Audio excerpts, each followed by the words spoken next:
Boa tarde. Eu começo por agradecer o convite pelo Sr. Presidente da Câmara. É para mim uma honra estar aqui. Eu começo por dizer que fui agricultor toda a minha vida, paguei o meu curso com o dinheiro que eu ganhei na agricultura, formei-me muito tarde, com 27 anos, atualmente sou diretor de Serviços de Desenvolvimento da Agricultura e Pecuária Biológica. Não tenho só esta atividade, fui fundador e sou atualmente redator desta revista Segredo da Terra e sou coautor do livro As Bases da Agricultura Biológica, nomeadamente o capítulo da gestão das ervas. Sei lavrar com burro e sei lavrar com o mais moderno trator. Quero-vos também dizer que não venho aqui dizer nada de novo, nem venho falar de agricultura, venho falar de economia. E vou querer conversar muito com o Presidente da Câmara se ele me der a oportunidade disso. Isto está com algum problema? Está aqui.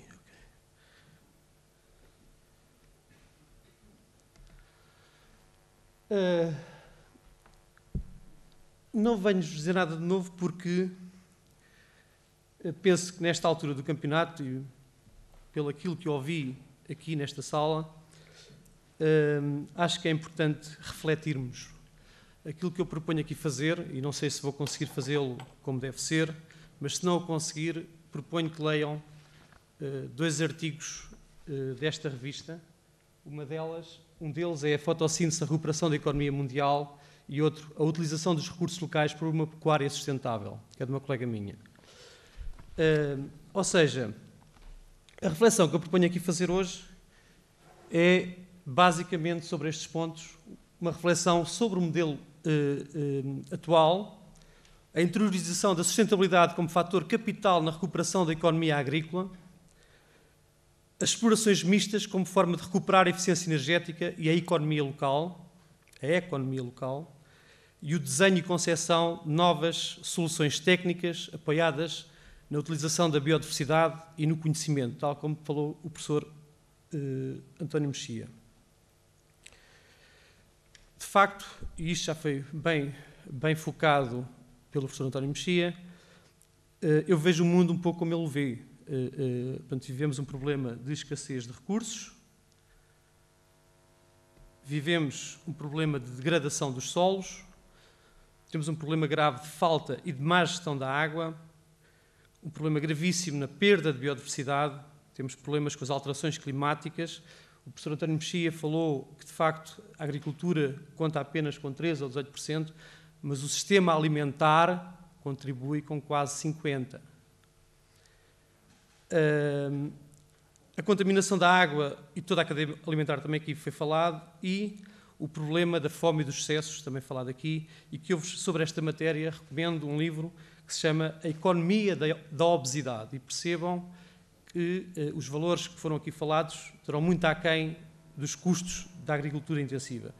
Eu tenho a dizer que não tenho nada contra a agricultura convencional, eu fui agricultor convencionalíssimo na zona oeste do continente, portanto, a zona talvez mais intensiva do país, e mudei para a agricultura biológica por razões de saúde.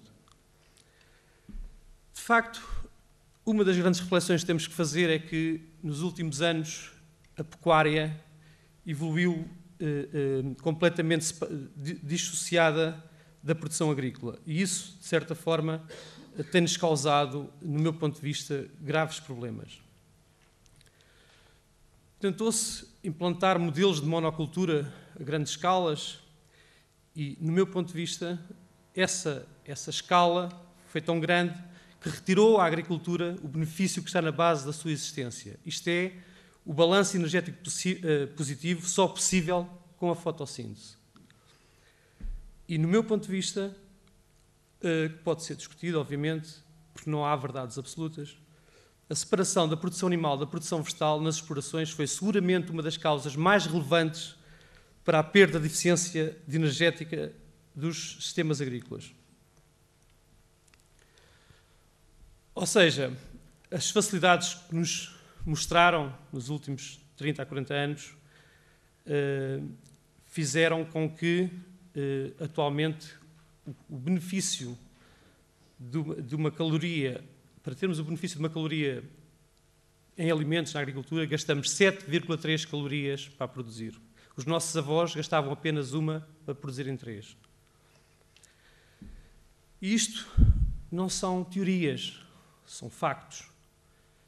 Se repararem neste gráfico, tirado do Eurostat, que foi apresentado numa conferência por alguém muito importante do Ministério da Agricultura, em que me dizia: está a ver, Zé Carlos, é preciso pedir mais subsídios, porque, de certa forma, a partir de 2001, a agricultura está com problemas. E se repararem, a partir de 2001, os custos de produção superam o valor real do produto, em média, na União Europeia, a 27. Ou seja, de facto, nós temos um problema grave. É a falta de produção de valor efetivo na agricultura à escala da União Europeia. Portanto, no fundo, este é um problema, que é um problema complexo do meu ponto de vista. E o que acontece é que não é só na União Europeia. Se repararem nas médias da OCDE, os subsídios dados na OCDE são 30% do valor total dos produtos produzidos na OCDE. Portanto, a agricultura, na escola era-nos ensinado que era o setor primário e que criava valor e riqueza para abastecer os outros setores, o setor secundário e terciário. Atualmente consome elevados recursos financeiros dos restantes setores. Portanto, a pirâmide inverteu-se. E isto não sei o que digo. Isto é dito por gente mais conceituada do que eu e por alguns prémios Nobel da Economia. Portanto, os altos níveis de proteccionismo das nações desenvolvidas reduziram a competitividade agrícola dos países em vias de desenvolvimento e conduziram as suas populações à pobreza extrema, como falava há pouco o professor António Mexia. Segundo o estudioso Miguel Altieri, da Universidade da Califórnia, há atualmente 33 países no mundo que estão em completa crise alimentar e instabilidade social. Estes países só conseguirão mais com o atual... estes países não conseguirão mais com o atual modelo de agricultura industrial alimentar a sua população. É um autor bastante conhecido e credível e chega a esta conclusão. E nós podemos dizer, mas o problema de nós não conseguirmos alimentar o mundo é um problema dos outros. Não, é porque há economistas, também este Paulo Collier, é um prémio Nobel de 2002, salvo erro, diz que a economia mundial só recupera quando a agricultura voltar a criar valor efetivo. E para isso é preciso que países desenvolvidos em vias de desenvolvimento criem efetivamente valor efetivo na agricultura. Recomendava a leitura deste livro, que chegou às mãos a semana passada pela professora Laura Torres, que apela e dá muitas respostas à situação atual e às dúvidas também do Sr. Presidente. Muitas delas poderão ser respondidas neste livro. Só a título de exemplo, a nível da economia agrícola, nós esquecemos incluir nas nossas contas o valor do recurso capital ou dos recursos capitais, o solo e a água. E por isso se vê a quantidade de hectares que se perdem e que se têm perdido ao longo destes anos e o problema da água, que é um problema cada vez mais agudizado. E isto já é assumido por em vários meios políticos, não é? Num estudo recente, encomendado pelo Reino Unido a uma equipa de investigadores e também um estudo feito na Comissão Europeia, referem que os sistemas alimentares têm contribuído para as mudanças climáticas, produz gases com efeito de estufa e outros poluentes, está largamente dependente de energia fóssil, é fortemente consumidor de água potável, tem conduzido à perda de solo aráveis e de fertilidade, tem causado a erosão da biodiversidade, tem produzido riscos para a saúde e tem gerado assimetrias sociais e territoriais. E agora vamos falar um bocadinho de petróleo. Segundo este World Food Communities, há uma relação direta entre o preço do petróleo e o preço dos alimentos. Portanto, é expectável, e nós, nas regiões insulares, porque eu também moro numa região insular, vamos sentir isto com outro peso. há uma correlação direta entre o preço do petróleo e o preço dos alimentos. E, como sabem, é expectável que o preço do petróleo continue a aumentar. Portanto, nós, nas regiões insulares, vamos ter um problema que é como é que vamos pagar os transportes, toda esta alimentação que vai ter que cá chegar. Há pouco falava-se dos grupos de empresas da distribuição, grandes hipermercados. Eu penso que neste momento eu não estou muito preocupado com isso, porque é bom que comecem, essas empresas comecem a conseguir relações de confiança com os produtores locais, porque senão podem ficar com as prateleiras vazias dentro de algum tempo. Eu acho que ontem falava com os colegas da Biosórica e eu dizia, não devem criar soluções para hoje, têm que criar soluções para daqui a 2 anos. Façam perspectiva, não é? Daqui a 2 anos o que é que vai acontecer? E aí vocês têm que estar preparados para aquilo que vos vai ser solicitado. Outro dos problemas iminentes na agricultura é o recurso potássio. Os preços do potássio estão a subir e vão continuar a subir porque é um recurso escasso. É um recurso que tem fim. Portanto, tal como o petróleo, não se produz à mesma velocidade que é usado. No caso do petróleo há um rejuvenescimento, mas no caso do potássio não. E, no fundo, o que nós estamos a fazer, e quando se fala de políticas comunitárias, o que nós estamos a fazer é trocar os subsídios que nos mandam da Alemanha por os fertilizantes que lhes lá vamos comprar. Aqui, muito pouco fica. E é preciso repensar esta história, se quisermos ter alguma coerência na reflexão, no meu ponto de vista. Segundo esta empresa, a Agrimarkets dos Estados Unidos, é uma empresa consultora do sistema financeiro na área alimentar. Ela diz que os preços dos alimentos estão provavelmente ainda mais ligados aos custos de energia associados à distribuição e transformação que aos custos de produção na exploração. Ou seja, isto permite-me estar otimista em relação ao comércio local e à valorização dos produtos regionais. A mesma empresa diz que perspectiva-se um aumento significativo do preço dos produtos processados e com proveniências distantes. Estes estão associados a empresas agrícolas que são, em sua maioria, de capital intensivo, ou seja, estão aflitos com a banca. A mesma fonte refere que emergem novas oportunidades para os pequenos agricultores nos países desenvolvidos que usam o trabalho. Aqui está a resposta ao Sr. Presidente da Câmara, quando perguntava o que é que vai fazer para dar emprego a tanta gente. Esta será uma das vias. Substituir fatores de produção por trabalho. E atenção que eu só falei em números, ainda não falei nos tais custos ambientais, que já foram falados aqui pelo professor Mexia, e penso que não vale a pena. Porque se quisermos acrescentar essa fatura, então, segundo a OCDE, são mais 25% sobre o valor da produção global. Tal como dizia o professor Artur Cristóvão, no âmbito de uma conferência que deu na Madeira na Semana Bio 2011, ele dizia que temos que reinventar a agricultura. Ele também fez um artigo que eu recomendo nesta revista, que se chama O Novo Sistema Alimentar numa Nova Economia. Recomendo, o professor Artur Cristóvão tem muito trabalho feito nos Estados Unidos e em vários países da Europa e tem estudado muito os mercados locais. É uma pessoa que certamente eu recomendo para o convidarem para vir aos Açores e falar sobre mercados locais. E, de facto, quando temos um problema, já dizia Einstein, para resolver devemos de pensar de uma forma totalmente diferente daquela que originou o próprio problema. Eu costumo muito dar este exemplo porque eu costumo dizer a maior dificuldade que eu tive nesta área foi apagar os conceitos formatados que me deram. Felizmente, não fui aluno do professor Mexia, mas fui aluno de uma aluna dele, a engenheira Joana Godinho, e logo, muito cedo, bebia muito da informação vinculada pela Joana Godinho sobre estas ações, até porque eu tinha um problema para resolver. Não podia continuar a fazer agricultura como fazia, porque tinha um problema de saúde grave e isso impedia-me de continuar a minha atividade, que me dava muito dinheiro antes de 1993.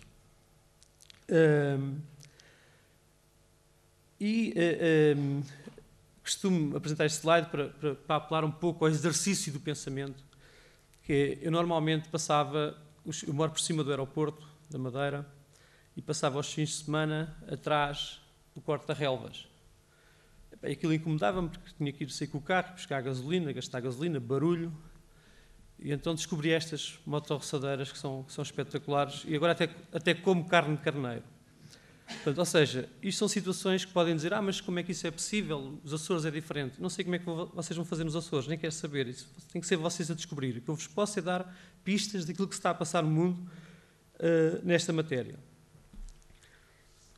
Quando se fala em inputs energéticos, há uma coisa que este estudo também recomendo, está na net, um estudo do Rodal Institute, que foi feita a comparação. Eu acho que quando se compara a agricultura biológica com a convencional, do meu ponto de vista já não faz muito sentido, porque não são coisas comparáveis, são coisas diferentes. Obviamente que eu não alimento guerras entre o convencional e o biológico, até porque eu defendo uma agricultura biológica não apenas para cumprir o regulamento, mas tem que ir muito mais além do que isso. Eu defendo uma agricultura biológica, mas sustentável. Porque senão ela não é viável. Portanto, ou seja, esta história de trocar os produtos químicos para produtos biológicos, para tratamentos, não é assim que se faz a agricultura biológica, nem se vai assim em lado nenhum. Nem se vai a lado nenhum assim. Aqui pedia, quando se falava há pouco, se é possível diminuir as importações e aumentar as exportações. É possível diminuir as importações de adubos e de fatores de produção e aumentar as exportações. E aqui com a produção animal que tem, há muita matéria e tem a vida facilitada. É curioso porque aqui reivindicam o contrário do que eu reivindico. Eu lá quero pôr animais na serra e não me deixam por causa da floresta de Laurisilva e é um pouco. Eu também não defendo animais na Laurisilva, mas defendo animais nas zonas de floresta exótica que ardem sistematicamente. O meu problema é falta de animais. Vocês aqui têm excesso, precisamente, de horticultura. Portanto, o problema é ao contrário. Agora, aonde lá chegar, quer queiram, quer não, onde lá chegar, e tal como nós também devemos lá chegar. Falta um pouco de tempo. Mas é importante que olhem para este gráfico e percebam que dos inputs energéticos, a fatia maior é a parte dos fertilizantes. Portanto, ou seja, o azoto químico é, de certa forma, o que faz com que haja diferenças significativas. E é, de facto, o que eu percebo é que o mundo está a passar por transformações bruscas, com impactos sociais e ambientais severos, trazidos à tona com a discussão das alterações climáticas e o uso irresponsável dos recursos naturais. Estes constrangimentos impõem-nos novas linhas de orientação técnica e de investigação para o setor agrícola. A agricultura biológica não só permite que os ecossistemas agrícolas se adaptem melhor às consequências das alterações climáticas, mas também apresenta um potencial de redução das emissões de gases com efeito de estufa. Isto é dito pela FAO e eu tenho esta fotografia para vos mostrar uma coisa. Esta fotografia foi tirada a 1/15 de 2012, é uma exploração da agricultura biológica da minha família, que eu dou assistência técnica à distância, isso é possível. E este ano, como sabem, foi um ano que não choveu.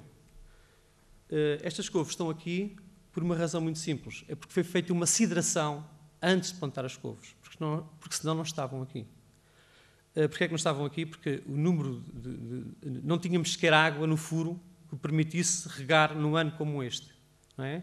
E o facto de ter sido feita uma sidração antes de plantar as couves fez com que a terra aguentasse intervalos de rega muito superiores e, para além de ter poupado água na bombagem, tive água suficiente. Poupado energia na bombagem da água, tive água suficiente. Segundo a FAO, estima-se que o modo de produção biológico diminua a emissão de CO2 de 48% a 60%, principalmente devido à não utilização de fertilizantes químicos de síntese. Num estudo recente do Rodal Institute, nos Estados Unidos, mostrou estas diferenças. Comparativamente, isto é um estudo de 2 anos, 2008 a 2010, em que mostrou as diferenças entre o modo convencional e o modo orgânico. E é importante que se perceba aqui que em tempos de crise e de fatores de produção caros, os meus pais sempre disseram, não é por muito ganhar que se faz vida, é por muito saber poupar. E nos tempos de crise é um conceito que nós temos que introduzir novamente nas nossas cabecinhas, porque de facto, se quisermos, o que interessa agora não é produzir muito por metro quadrado, o que interessa agora é produzir com baixos inputs energéticos e com baixos inputs de fatores de produção. Proclama-se assim o exercício do pensamento agronómico alternativo baseado na biodiversidade e no conhecimento histórico dos nossos modelos ancestrais, interpelando-os de forma científica, também já foi aqui dito, para os reajustar aos anseios atuais da população e também, de certa forma, àquilo que o planeta precisa. Portanto, impõem-se modelos alternativos capazes de tirar partido do recurso energético mais barato, a energia solar através da fotossíntese para a produção de fertilizantes. Estas bananeiras, nós adubamos, primeiro trouxemos 2 feijões do Brasil, a mocuna preta e o feijão porco branco, e agora descobrimos que temos lá uma fajoca que ainda é melhor do que esses 2. E vamos começar a plantar leguminosas a meio das bananeiras. Ou seja, lá está, temos que olhar para as coisas de uma forma completamente diferente. Já dizia o Einstein, não é? Eu recomendo também, para exercício do pensamento, chegarem à internet e digitalizarem método Aigamo. Aigamo é o nome deste pato. É um agricultor, é um filme que corre o mundo, de um agricultor chinês, acho que chinês, se a memória não me falha, em que ele começou por produzir arroz com custos de produção altíssimos, por causa das ervas, monda manual, fertilizantes, pesticidas. Ele agora descobriu uma coisa interessante, biodiversidade. Introduziu os patos para controlar as ervas. Os patos são metidos dentro do arrozal quando o arroz ainda não tem grão, portanto, uma fase inicial. Depois, quando chega a outra fase do ciclo do arroz, ele introduz uma lentilha de água, que é uma leguminosa, para fixar o azoto atmosférico. E depois introduz um peixe para controlar uma praga do arroz, que agora já não sei qual é, mas se for à internet está tudo explicadinho. Neste momento ele vende arroz de pato e não gasta um único centavo com pesticidas ou com fertilizantes. Portanto, são estes sistemas, tal como vimos ali no Brasil, que têm que ser repensados. E para isso é preciso uma ligação forte com os investigadores. É muito difícil nós conseguirmos lá chegar se não houver esta ligação. E essa é uma das razões porque nós temos uma ligação muito forte com a Universidade da Madeira.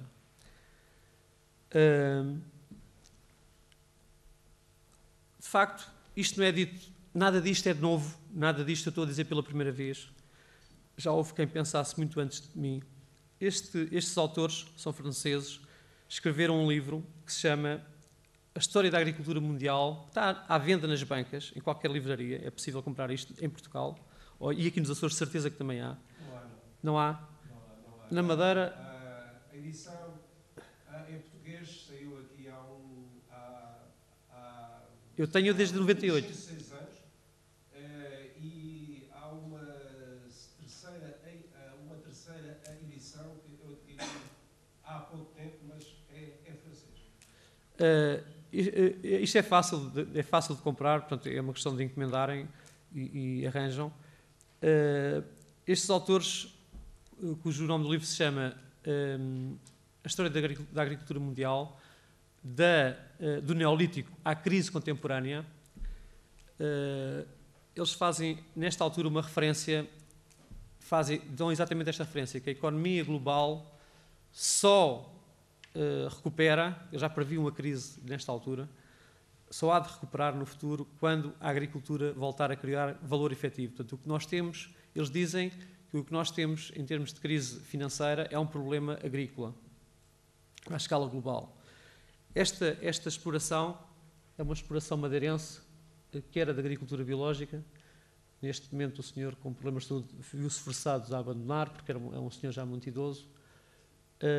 E, de facto, aqui está uma lição de agronomia.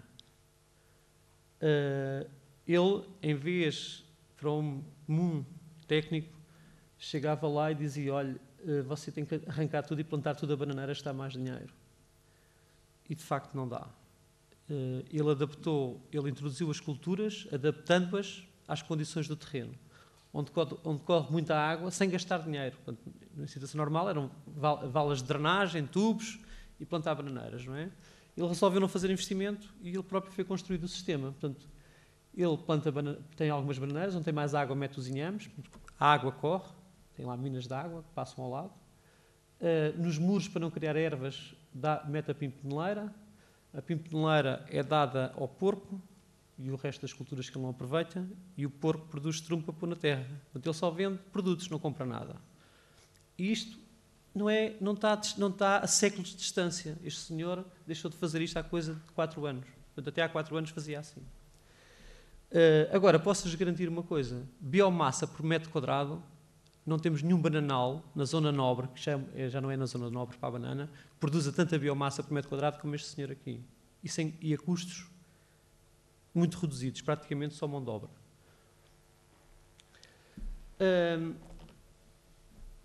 São outras imagens que nos podem ter alguma reflexão, podem nos ajudar a fazer alguma reflexão. Na Austrália, na zona de Adelaide, fiquei surpreendido quando vi as vinhas todas semeadas de cereais.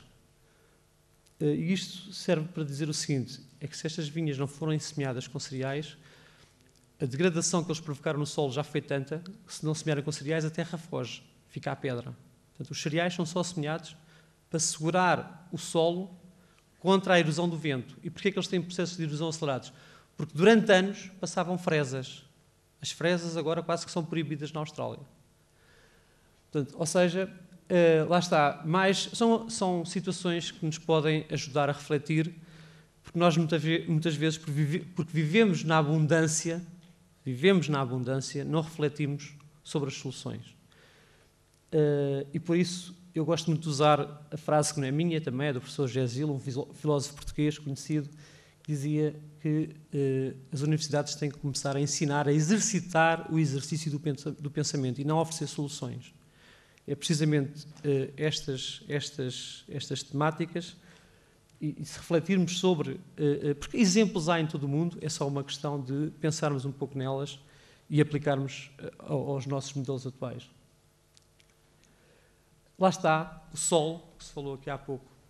Este deve ser um solo de agricultura biológica, um solo com muita vida, e eu posso-vos dizer, quando isto se consegue, temos vinhas na Madeira que já não são cavadas há 10 anos. Temos bananais que já não são cavados há 15.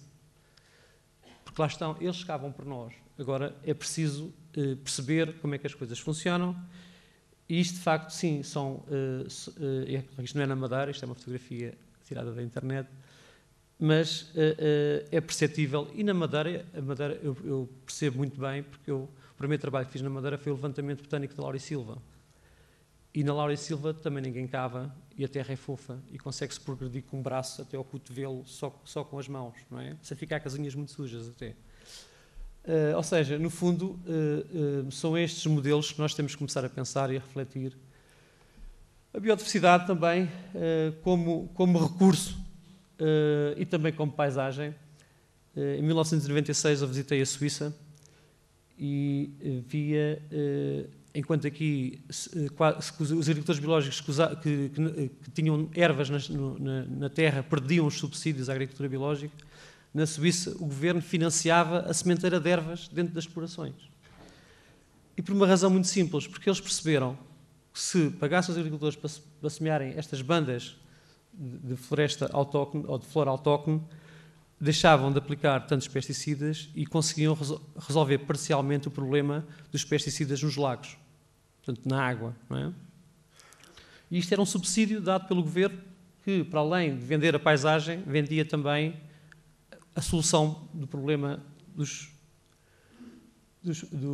das pragas. Lá está, também no Canadá, também já estão a aprender. Um país que tem muito dinheiro e que pode comprar herbicidas com fartura, mas já está a usar estes métodos também. Mesmo com as uvas lá, eles conseguiram pôr as ovelhas para controlar as ervas, e agora pronto, devem vender um prato qualquer com o vinho também misturado, à semelhança do agricultor chinês. No fundo, para desenhar estes modelos e concebê-los, é preciso recuperar também o passado em termos genéticos, não é? É preciso recuperar variedades e espécies mais rústicas, e nós temos ainda algumas coisas, e aqui nos Açores também sei que tem. Os animais, hoje, é possível encontrar novas situações. Os porcos, por exemplo, há dias tinha um problema grave lá chamamos erva do governo, que é uma gramínea que vai até 50 centímetros de profundidade. Chama-se erva do governo porque foi o governo que introduziu lá para dar às vacas. E aquilo é uma praga que não se consegue controlar, nem mesmo com os herbicidas. A solução foi os porcos. Os porcos conseguem fuçar até 40, 50 centímetros de profundidade, arrancam as raízes todas, e depois comecei a perceber que os porcos até engordavam bem, porque nesse processo comiam muitas minhocas, e as minhocas têm muita proteína. Portanto, ou seja, os animais, há um conselho que eu dou: nem sempre, nem nunca, nem em todo lugar. Portanto, é preciso, às vezes eu tenho porcos, às vezes eu tenho ovelhas, depende dos problemas que eu lá tenho. E é preciso ter esta capacidade de mudar. É possível, por exemplo, ter porcos dentro de um pomar. Não pode ser aqueles todos, mas é possível. E, entretanto, a tecnologia atual também permite já alguma segurança com cercas elétricas para impedir que eles saltem para fora. Também no desenho da maquinaria é preciso mudarmos um pouco. É preciso tentarmos poupar petróleo e se optarem por tecnologia convencional, já se vê muito na Europa, numa passagem fazer duas operações. Portanto, numa passagem pulveriza-se e corta-se a erva. Noutra passagem faz-se a entrelinha da vinha e pulveriza-se a vinha. Portanto, ou seja, é possível aqui, o objetivo é otimizar, diminuir para metade o consumo de gasóleo, porque isso é cada vez um fator mais a ter em conta. Só para ter uma ideia, nesta exploração dos meus irmãos, que são 12 hectares de horticultura biológica, fazemos análise às contas e descobrimos que há 2 anos o gasóleo representava 8% dos custos de produção, este ano passou a representar 14%. Portanto, ou seja, são coisas que têm que ser pensadas, porque senão vocês estão só a trocar bens, não fica nada cá dentro. A tração animal, que pode-vos parecer utópico, a fotografia do meio é uma vinha do Douro, do grupo Sandman, grupo Fonseca e Guimarães, um dos maiores grupos de produção de vinho do Porto, que está a usar a tração animal por uma razão muito simples, porque fica muito mais barato. O trator, para além de durar só 5 anos naquela pedra, ao fim de 5 anos é lixo, não é? Consome gasóleo, consome reparações e nesta vinha, ao princípio gozavam muito connosco: vocês acham que vão convencer alguém a fazer agricultura biológica outra vez a pegar nos machos? E nós respondíamos: mas olha, está a ser feito nas melhores empresas de vinho do Porto, portanto é melhor pensarem um bocadinho nisso, não é? E de facto a tecnologia de tração animal tem sido muito desenvolvida. Estas máquinas podem, se meterem na internet, tração horsepower mais tecnologia agrícola em inglês, vão ver que há filmes que mostram a eficiência destas máquinas. Estas máquinas são extremamente eficientes. Portanto, ou seja, já não é o regresso ao passado, é o regresso ao passado com os materiais e com a tecnologia atual. Como conclusão, eu vou ler estes dois parágrafos. Os sistemas agrícolas industriais estão finalmente em risco de colapso pelas piores razões.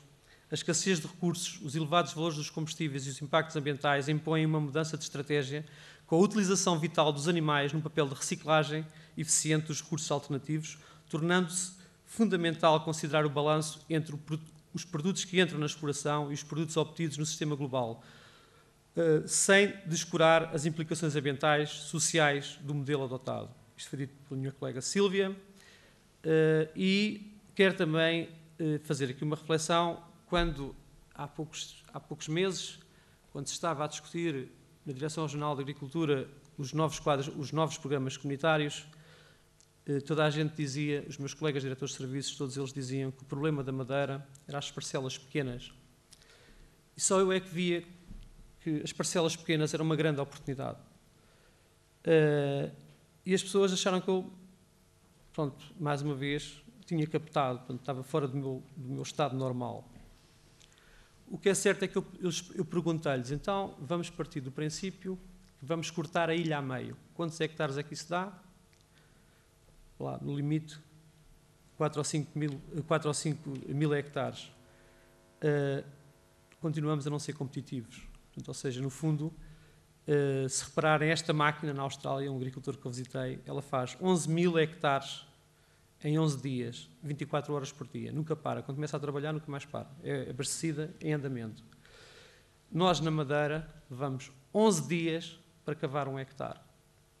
Portanto, ou seja, não é possível. O que eu quero dizer é que não haja ilusões. Não é possível competir com estes sistemas de monocultura. Portanto, no ponto de vista técnico, impossível. Daí que temos que procurar outras soluções. Numa pós-graduação de Agricultura Biológica na Universidade da Madeira, nós convidámos o diretor internacional da IFOAM, Bernard Geyer, e fui dar uma volta com ele pela Madeira. E então ele ficou apaixonado pela Madeira e dizia, mas isto, as pessoas queixam-se que não é viável. E ele disse, small is beautiful, small is more sustainable. E na altura aquilo fez-me alguma confusão, mas hoje percebo que ele estava cheio de razão. E o que é certo é que é possível utilizar parcelas pequenas e é possível rentabilizá-las. Se calhar não na forma que nós estamos a pensar, mas é possível na medida em que, neste momento, tendo em conta a crise que existe e que também é extensível à Madeira, como é lógico, está a servir para alimentar muitas pessoas que estão desempregadas. E nessa perspectiva está a ser bastante rentável. Portanto, ou seja, as pessoas deixam de comprar e o pouco dinheiro que arranjam ainda conseguem comprar alguma coisa. Torna-se assim evidente que qualquer análise de comparação económica terá que assentar no princípio base da insustentabilidade e da inviabilidade económica do modelo agrícola atual. Portanto, sem isto não vale a pena partirmos para nenhuma reflexão. Só depois de interiorizarmos este deparo podemos partir para uma reflexão séria, eticamente responsável e passível de nos conduzir a alguma objetividade. Em termos de desafios, e há pouco estava a senhora dos fundos comunitários, estes modelos, neste momento, não são passíveis de encaixar no formato dos suportes legais da União Europeia. Ou seja, estes modelos mistos, a atual legislação e os suportes legais em vigor na União Europeia estão formatados para a monocultura, não estão formatados para este sistema. E aí as regiões periféricas devem, no meu ponto de vista, perceber e entender esta situação e tentar desviar um pouco essas possibilidades para nós podermos fazer. Porque, como sabe, é exigido, se eu quiser ter 300 galinhas, é-me exigido em estudos de impacto ambiental, tal como se tivesse uma avicultura de não sei quantos milhares de galinhas. E isto acontece não só com as galinhas, mas com toda a atividade pecuária. Portanto, no fundo, é bom que se tente resolver isso, porque senão podemos estar a falar de uma coisa que não será possível. Eu espero que a crise traga algumas oportunidades e eu penso que sou otimista, portanto eu acredito no futuro, até porque tenho 3 filhos menores e quero acreditar que a própria crise vai nos ajudar a resolver os problemas. E acabe como começo, ou seja, tudo isto não é nada de novo, já foi dito por um senhor que se chama Barros, que eu não faço ideia quem seja, mas que gostaria muito de ter conhecido em 1975. É uma definição de agricultura que se encaixa perfeitamente na minha reflexão sobre esta temática. Obrigado pela vossa atenção e para vos dizer como é que nós estamos a tentar fazer na Madeira para termos alguma economia local pela agricultura, portanto, ou criar alguma economia local com a agricultura. Estamos, na semana 19 de maio, a comemorar uma iniciativa em 45 países diferentes. É uma iniciativa do Jamie Oliver, um reputado cozinheiro inglês, e vamos estar a comemorar o Dia da Revolução da Comida com ele e com mais 45 países. E qual é o nosso objetivo? É tentar vender a madeira e vender a agricultura biológica, que na Madeira vai ser concentrado na agricultura biológica, tentar vender aos turistas esse conceito para que eles nos visitem e que possamos vender os produtos quando dessas visitas. E termino por aqui. Espero que tenham gostado, espero que tenha conseguido transmitir. Muito obrigado.